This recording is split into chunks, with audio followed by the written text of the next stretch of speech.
Muy buen día para todos, queridos hermanos. El día de hoy quiero compartir una palabra acerca de una unción que produce cambios. Estamos experimentando un tiempo de un rompimiento. Todo eso que nos había mantenido en estrechez, en limitación, está el Señor permitiendo que se rompan esos límites. Así que esta mañana vamos a considerar esto que el Señor viene hablándonos, que esta victoria no va a venir sin antes una pelea, un batallar, ¿no es cierto? Dice la palabra del Señor que Jericó estaba bien cerrada, ¿sí? Por causa de la promesa y de los hijos del Señor. El enemigo se había blindado para poder resistir lo que era inevitable, que la voluntad de Dios se cumpliese.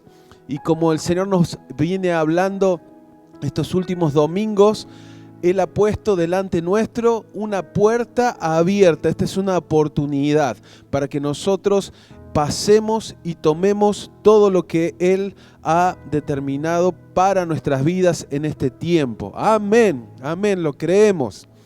Dice la palabra en 2 de Timoteo 2, Pablo le dice, hijo mío, esfuérzate en la gracia. Parece una expresión que tuviera cierta contradicción, porque a veces creemos que todo depende de la gracia del Señor, pero acá vemos claramente que funciona de un modo mancomunado, ¿no es cierto? Es nuestro esfuerzo en la gracia de Dios. No es solamente nuestra humanidad, nuestras buenas ideas, ni solamente 100% la gracia del Señor. Sino que ambas funcionan y se potencian una a la otra. Y me venía esta imagen de un avión que está a punto de despegar. La lógica indica y se para al frente de la trompa de ese avión y le dice, la ley de gravedad indica que con todo tu tamaño y por más aerodinámica y toda ciencia que vos tengas, vos no vas a despegar. Pero bueno, ahí ese avión se para en esa línea de despegue y empieza a calentar sus turbinas y podríamos graficar lo que ese sería nuestro esfuerzo, ¿no? Pero sumado a eso, de repente viene un viento de cola, como suele expresarla las personas que tienen conocimiento en esta área, y facilita las cosas para que ese avión rompa toda lógica y se despegue del suelo y pueda ir a los lugares donde tiene determinado ir. Y en este tiempo creemos que el Señor nos está facilitando las cosas. Esto es la unción, algo que quizás sobrepasa nuestro entendimiento, pero el Señor viene sobre nuestras vidas y nos capacita y nos dota de los recursos espirituales que necesitamos para poder alcanzar lo que Él tiene para nuestras vidas en este tiempo. Entonces, lo que hace la diferencia es qué hacemos con esa gracia, qué hacemos con esa oportunidad que el Señor nos está brindando. Y te voy a compartir un pasaje que está en 1 Corintios 15. Pablo está diciendo, por la gracia de Dios soy lo que soy. Y su gracia no ha sido en vano para conmigo. Aquí ves cómo están funcionando estos dos elementos a la perfección. Pablo reconocía que todo lo que había podido hacer era por la gracia del Señor, pero a esa gracia se le añade su esfuerzo. Cómo él había aprovechado ese viento de cola para poder hacer todo lo que el Señor había determinado para con su vida. Entonces no dejó que esa oportunidad se fuera sin aprovecharla. Y otro referente en la palabra de Dios es Samuel, y dice de Samuel 3:19 que él no dejó caer por tierra ninguna de las palabras que el Señor había pronunciado sobre su vida. Y acá podemos ver otra persona que aprovechó esas oportunidades, no dejó nada que se perdiera. Hay un término en la palabra del Señor que es la palabra lambano. La palabra lambano es arrebatar esas promesas. Viene el original del cazador que echa mano de una presa y no la deja escapar. Y si me permite hacer una interpretación de esta palabra, yo creo que en este tiempo necesitamos ser cristianos lambánicos, ¿sí? Qué término tan extraño, pero quiere decir que tengamos ese arrojo, esa determinación que produzca que no dejemos pasar ninguna de las oportunidades de las cuales el Señor nos está permitiendo. Entonces pudiéramos graficarlo como quien se pone el cuchillo entre los dientes y se tira a ese mar en busca de ese tesoro, de esa promesa para su vida.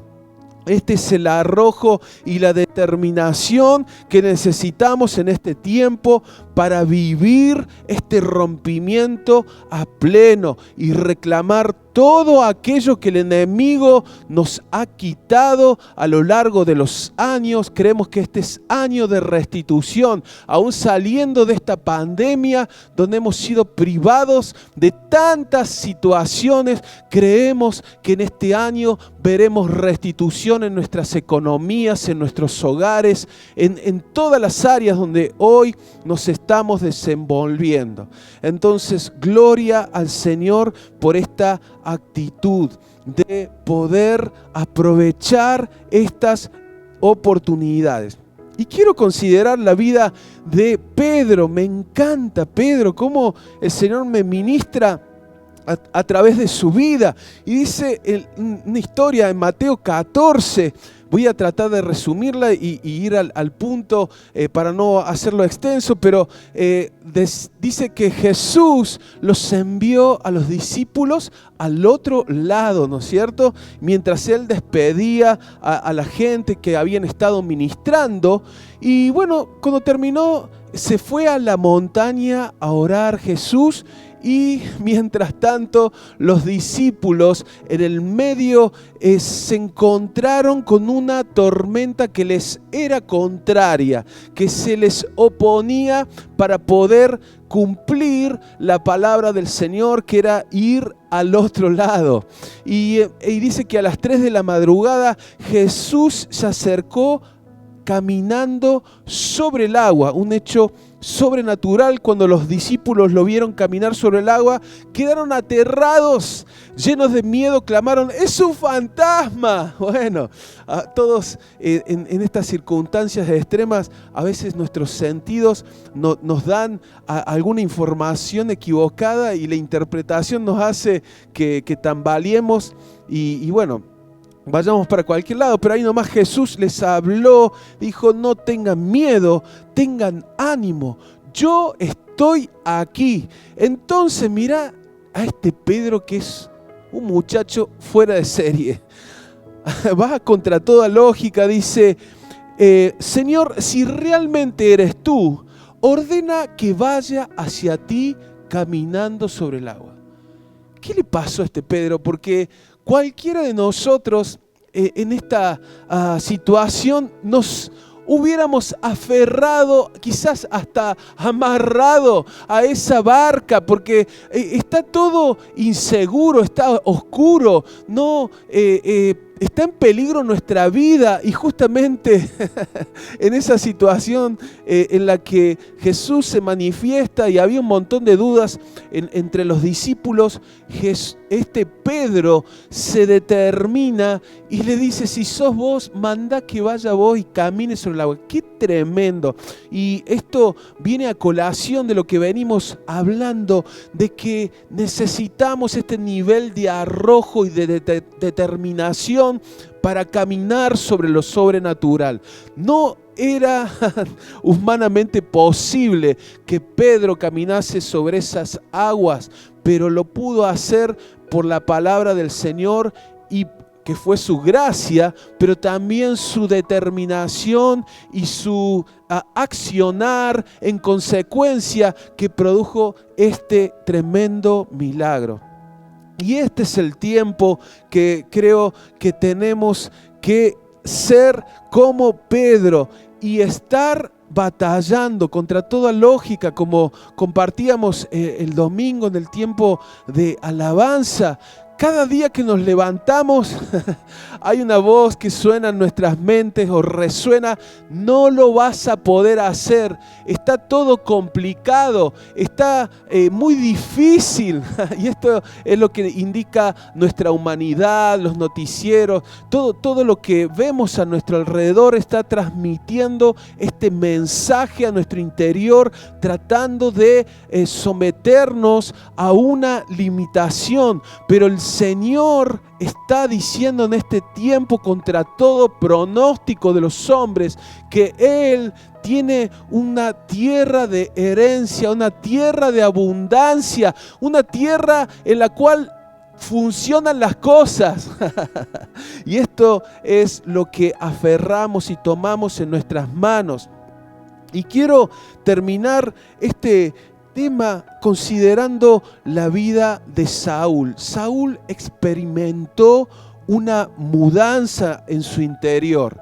Él estaba en la busca de unas asnas de su papá que se habían perdido, pero en esa búsqueda el Señor le sale al encuentro y le habla asuntos del reino. En medio de esto dice el versículo 9 del capítulo 10 de Primera de Samuel, mientras Saúl se daba vuelta para irse, dice que Dios le dio un nuevo corazón. En otra versión dice que le mudó el corazón. Y esto es lo que tenemos que asimilar en este tiempo. Que hay formas que tenemos muy incorporadas que tienen que ver con nuestra estructura de vida, que decimos, bueno, así me ha funcionado hasta el día de hoy, pero cuando Dios marca un parteaguas, un antes y un después, tenemos que adaptar todo nuestro ser a un nuevo sistema, a una nueva manera en que las cosas van a ser de acá en adelante. Y Saúl realmente experimentó un profundo cambio en lo que era su vida, su ambiente, y el Señor lo lleva a otro nivel, a un nivel de reino. Y vamos unos versículos antes. Dice el versículo 7 que el Señor le había hablado de que se iban a cumplir una serie de señales sobre su vida, y le dice Samuel: bueno, vas a descender a Gilgal y allí vas a esperar 7 días hasta que yo llegue y te dé más instrucciones. Y vemos que Gilgal es un lugar de transición. ¿Sí? También sucedió, y me remito al precedente de Josué, como también en Gilgal, una vez que ellos atravesaron ese río Jordán, dice que cayó pavor, temor sobre los enemigos. Pero antes de ir a la conquista de ese primer territorio que era Jericó, ellos tuvieron que pasar por Gilgal, porque allá en Gilgal ellos dicen que, bueno, físicamente tuvieron que sacar todo lo que tenía que ver con Egipto, ¿no es cierto? Había un símbolo que era la circuncisión, pero más allá de eso, el símbolo para nosotros, cuando pronuncia ahí en el libro de Josué, capítulo 5, después que habían obedecido al Señor, y Gilgal significaba que era rodar, porque en esa transición les dolió el cambio, y mientras estaban sanando y terminando de asimilar lo que estaba sucediendo, dice: hoy he quitado de ustedes el oprobio, la vergüenza de Egipto. Entonces se estaba terminando la etapa de depender del maná, como lo habían hecho durante 40 años en el desierto, y empezaba una etapa en la que ellos iban a comer del fruto de la tierra. Y no son fáciles las transiciones, y siempre tenemos esa añoranza o esa resistencia al cambio, ¿no? Y bueno, queremos volver a las cosas como eran antes. Y del mismo modo, en este tiempo donde el Señor está realizando, transformando nuestros ambientes, nuestras vidas, tenemos que luchar contra eso. Y creo que es una resistencia interna que debe ser rota. Y a entender cómo son las cosas ahora en este tiempo, y poder vivir en la dimensión de lo que Dios está hablando para nuestras vidas, y nunca más volver atrás y a las estrechez y a todas las formas como vivimos en otros tiempos, ¿sí? Entonces esto es muy importante, asimilar una actitud de mudanza y entender que ya estamos del otro lado, que no hay ninguna posibilidad de volver atrás, como le pudo haber pasado a algún que otro israelita que en medio de la tierra prometida habrá salido y dice: ¿y el maná? Pero ese maná correspondía a una etapa cerrada, sepultada. Y justamente no había ningún maná porque en ese tiempo Dios le quería dar de la abundancia que había en la tierra prometida. Entonces, hermano, en este tiempo caminemos en lo que el Señor nos tiene preparados. Arrebatemos sus promesas con esa actitud de ese lambánico, de ese lambano, de decir: Señor, no me voy de acá hasta que no hagas lo que has determinado hacer con mi vida, como hizo Jacob con ese ángel en un momento que era determinante. Dijo: no te voy a dejar si no me bendices. Estaba cansado de vivir en unos episodios que se repetían en su vida, y él se determinó que ese era su día, y ese era el día en que todo iba a ser transformado, iba a ser cambiado. Así que tomemos esta palabra de Gilgal y entendamos de que tenemos que vencer una resistencia interna, y otra resistencia que se nos va a presentar es la resistencia de nuestro entorno. Que están acostumbrados a vernos en una faceta, en una manera, y cuando empezamos a hablar distinto, a movernos distinto, esto les hace un ruido. Y de hecho a Saúl le sucedió, porque una de las señales que tuvo es que se reunió con unos profetas y de repente Saúl empezó a profetizar. Y mira cuál fue la reacción de los que conocían. Dice: se enteraron de lo que sucedieron y exclamaron: ¿qué? ¿Hasta Saúl es profeta? ¿Cómo se convirtió el hijo de Cis en profeta? Y bueno, ahí ves la subestimación, o como al mismo Jesús le sucedió, que dijo que no hay profeta sin honra sino en su propia tierra, ¿no? Cuando a él lo cuestionaban en su caminar, en su llamado, en su asignación, de que ¿qué pasaba ese hijo del carpintero en su formato, en su manera de concebirlo? No podían entender que él había roto límites y estaba caminando en una nueva dimensión. Entonces, en este tiempo nos aferremos a las promesas del Señor y digamos sí y amén a todo lo que Él está haciendo sobre nuestra vida. Y un último consejo que quiero dejar es: acerca de que tengamos que ser cristianos binormas, ¿no? Esto me venía un pequeño ejemplo de hace unos años. Existía una manera de que había en las películas, en los videocassettes, había un sistema que pertenecía a Estados Unidos, que era NTSC, y un sistema de los videos que venían o películas que venían de Europa, que era PAL-N. Entonces las videocaseteras tenían un switch selector. Entonces, si vos no sabías de dónde venías, ponías el video, y si en NTSC se veía todo raro, movías ese switch y lo ponías en PAL-N, y bueno, justamente ahí se codificaba y se podía ver.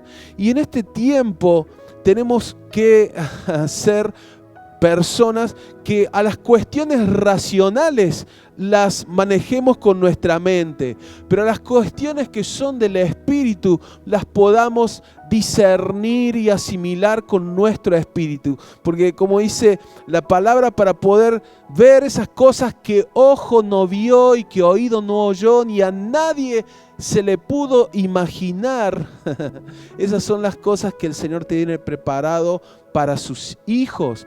Pero dice, para el hombre natural esas cosas son locura, porque lo espiritual a lo racional produce un cortocircuito. Pero cuando lo espiritual lo acomodamos y lo asimilamos a nuestro espíritu, lo podemos decodificar correctamente, y de ese modo podemos caminar en las cosas que requieren lógica y razonamiento con nuestro entendimiento. Y las cosas que son del espíritu, que muchas veces no son tan racionales, pero son tan reales y efectivas como el Señor nos viene hablando, podamos correr ese switch y por un momento apagar esa lógica, para no apagar el espíritu, no apagar lo que Él nos viene diciendo, porque lo queremos pasar por una mente limitada que no puede entender. Dice que los cielos de los cielos no lo pueden contener al Señor, y nosotros lo vamos a querer entender con esta mente. Imposible. Entonces, para eso hemos sido equipados con un recurso espiritual, un discernimiento, para poder comprender todo lo que el Señor nos viene hablando en este tiempo. Y termino con esta palabra que le aconseja el Señor en 2 Corintios 4:18, no mirando nosotros las cosas que se ven, sino las cosas que no se ven. Pues las cosas que se ven son temporales, pero las que no se ven son eternas. Acá aparentemente hay otra contradicción. ¿Cómo vamos a ver las cosas que no se ven? Si justamente necesitamos la vista para poder a través de los sentidos concebir lo que está sucediendo. Pero esas cosas que no se ven a estos ojos físicos, que están limitados por el razonamiento, pero cerramos de repente estos ojos y abrimos los ojos de nuestro corazón y podemos entender todo lo que Dios tiene preparado para nuestras vidas, y de ese modo podemos caminar en lo sobrenatural, en una nueva dimensión de las cosas. Entonces, este es nuestro consejo, y quiero cerrar con esto. Deja de ver tanto lo que se ve y todo lo que viene anunciando los noticieros y las personas llenas de pesimismo en la calle, hablando y pronosticando cosas malas y calamidad y tantas situaciones, y empecemos a mirar lo que el Señor está viendo, y Él está anunciando sobre nuestras vidas que se terminó el tiempo de la estrechez, se terminó el tiempo de la limitación, y es ahora el tiempo de la restitución, y es ahora el tiempo de la abundancia, y es ahora el tiempo del cumplimiento de sus promesas. Y decimos a todo esto, amén.